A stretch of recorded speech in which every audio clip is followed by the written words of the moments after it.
Amazon পৃথিবীর ফুসফুস হতে পারে, কিন্তু সুন্দরবন হলো এক আদিম আতঙ্কের নাম। 10,000 বর্গ কিলোমিটারে এই গোলকধাঁধায় পা রাখা মানেই প্রকৃতির সবচেয়ে নিষ্ঠুরতম নিয়মের মুখোমুখি হওয়া।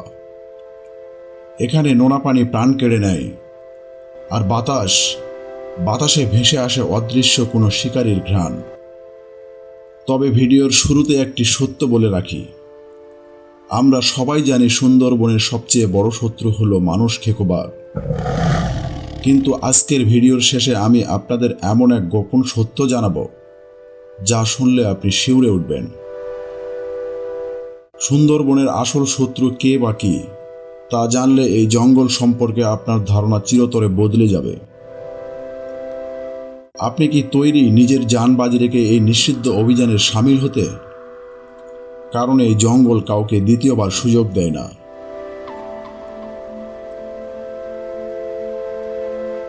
সুন্দরবনের এই রোমাঞ্চকর গভীরে যাওয়ার আগে আপনি যদি এমন রহস্য এবং অ্যাডভেঞ্চার ভালোবাসেন, তবে এখনই আমাদের চ্যানেলটি সাবস্ক্রাইব করে বেল আইকনটি বাজিয়ে দিন, কারণ আমাদের পরবর্তী গন্তব্যগুলো আরও বেশি ভয়ানক হতে চলেছে। চলুন এবার শুরু করা যাক। Royal Bengal tiger. এদের আভিজাত্য যতটা সুন্দর, এদের স্বভাব ঠিক ততটাই বীভৎস। সারা বিশ্বে বাঘ সাধারণত মানুষদের এড়িয়ে চলে, কিন্তু সুন্দরবনের নিয়মটা উল্টো। এখানকার বাঘেরা মানুষকে শিকার হিসেবে গণ্য করে থাকে। প্রতি বছর সুন্দরবনে গড়ে 50 জন মানুষ বাঘের পেটে চলে যায়, যাদের দেহ আর কখনোই খুঁজে পাওয়া যায় না। আপনি কি জানেন, বাঘ শুধু ডাঙায় নয়, পানিতেও আপনার পিছু নিতে পারে। এমনকি চলন্ত নৌকা থেকে মানুষকে তুলে নিয়ে যাওয়ার রেকর্ড আছে এখানে। জেলেরা যখন মাঝরাতে নদীতে নৌকায় ঘুমায়, তারা জানে না পাশের ঝোপ থেকে কখন একটি নিঃশব্দ ছায়া পানিতে ঝাঁপিয়ে পড়বে। কোনো শব্দ হবে না, শুধু পরদিন সকালে নৌকায় পড়ে থাকবে কিছু রক্তের ছোপ আর ধস্তাধস্তির চিহ্ন।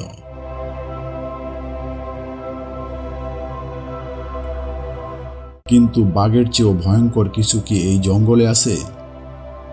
এমন কিছু যা দেখা যায় না, কিন্তু অনুভব করা যায়।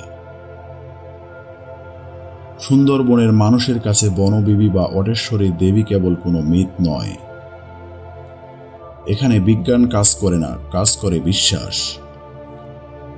মওয়ালরা জঙ্গলে ঢোকার আগে একে অপরের নাম ধরে ডাকেন না। লোকমুখে শোনা যায়, আপনি যখন জঙ্গলে কারো নাম ধরে ডাকেন, তখন জঙ্গল নিজেই সেই নামে আপনাকে সাড়া দেয় এবং ভুল পথে টেনে নিয়ে যায়।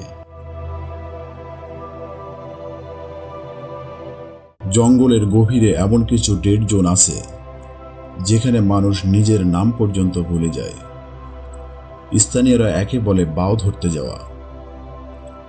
এমনকি অনেক গবেষক দাবি করেছেন, সুন্দরবনের নির্দিষ্ট কিছু এলাকায় গিয়ে তাদের সব আধুনিক ক্যাম্পাস কাজ করা বন্ধ করে দিয়েছিল। সেটি কি মাটির নিচে থাকা কোনো খনিজ সম্পদ, নাকি কোনো অলৌকিক শক্তি? কিন্তু রহস্য শুধু ডাঙায় নয়, সুন্দরবনের নিচে বয়ে চলা নদীগুলো লুকিয়ে রেখেছে এক প্রাক ঐতিহাসিক দানবকে। সুন্দরবনের নদীগুলো দেখতে শান্ত মনে হলেও এর নিচে ওত পেতে আছে কামড় বা নোনা পানির কুমির। একে বলা হয় পৃথিবীর বৃহত্তম শিকারী। 6 থেকে 7 মিটার লম্বা এই দানবেরা যখন আক্রমণ করে, তখন ছিঁড়ে নিয়ে যায় শরীরের অঙ্গ প্রত্যঙ্গ পর্যন্ত। আপনি কি জানেন, এখানকার নদীগুলোতে এমন এক প্রজাতির হাঙর পাওয়া যায়, যারা নোনা এবং মিষ্টি উভয় পানিতেই সমানভাবে হিংস্র।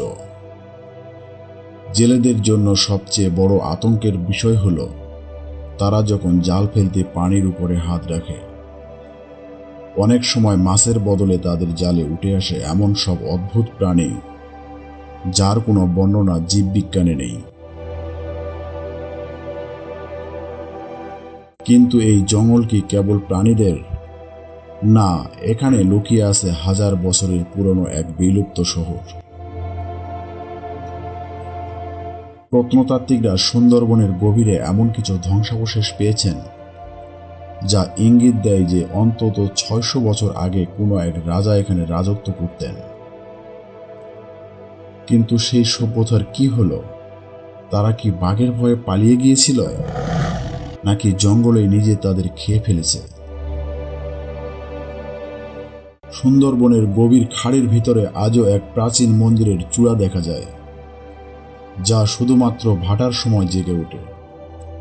কেউ জানে না সেটি কিসের মন্দির। এই ধ্বংসাবশেষগুলো প্রমাণ করে যে সুন্দরবনকে আমরা ঠিক যতটা চিনি বলে মনে করি, আদতে আমরা এর ৫% জানি না। জলদস্যুদের গোপন আস্তানা থেকে শুরু করে হারানো সভ্যতা, সুন্দরবন আজও রহস্যের আধার। এবার সময় হয়েছে সে প্রশ্নের উত্তর দেওয়ার। সুন্দরবনের আসল শত্রু আসলে কে? আমরা এতক্ষণ বাঘ, কুমির আর অলৌকিক শক্তির কথা বললাম, কিন্তু সুন্দরবনের আসল শত্রু বাঘ নয়, এমনকি কোনো ভূত প্রেত নয়। এই জঙ্গলের আসল শত্রু হলো জলবায়ু পরিবর্তন এবং মানুষের লোভ। লবণাক্ত পানি বেড়ে যাওয়ার কারণে বাঘের খাবার কমে যাচ্ছে, ফলে তারা বাধ্য হয়ে গ্রামে হানা দিচ্ছে। মানুষ এই জঙ্গল কাটছে আর জঙ্গল তার প্রতিশোধ নিচ্ছে বাঘের বেশে। সুন্দরবন রক্ষা করা মানে আমাদের অস্তিত্বকে রক্ষা করা। আপনার কি মনে হয়, আমরা কি পারবো এই অমূল্য সম্পদ রক্ষা করতে? কমেন্টে আপনার মতামত জানান। দেখা হবে ধূলিপথের আগামী কোনো এক অভিযানে। ধন্যবাদ।